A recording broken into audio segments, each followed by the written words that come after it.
السلام عليكم. عليكم السلام ورحمة الله. واش راك محمد؟ لا بأس يا خويا، الحمد لله. الحمد لله. راك عايش هنا في الجزائر؟ يعني 2007 في الجزائر خويا. قد عندك؟ 2007. 2007. واش عرفت هنا في الجزائر؟ واش عرفت؟ تعرف تتكلم جزائري؟ يا خويا أنا تعلمت عربية بصح أنا نروح تيزوز يهدر قبيلية. كيف يقولوا؟ يقول الزلف الأول.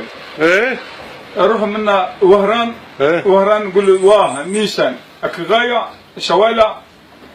يروح تيرد كاين لهجة واحدة أخرى يقول كذا قدير خي. نروح بليدة منا يقولوا واش حنوني بليدة. جينا الجزائر أرجل يقول يا أخو.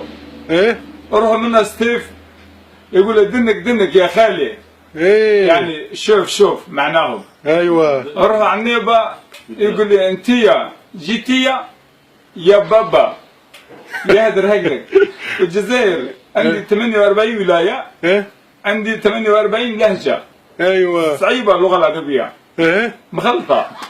شكشوكة تعرف شكشوكة الجزائر؟ نعرفها. طماطيس بصل بيز فلفل يدير شكشوكة. اللغة العربية كما شكشوكة. وكي تعامل مع الجزائريين بزاف؟ يا ودي الجزائريين يقول انا دوك نجي اصبر شويه ما تقلقش لا تجي لا والو. الله يرحمه. جي يا عمين ما يجيش الله يرحمه والو. يقول 5 دقائق راني جاي استنى الشهر. قول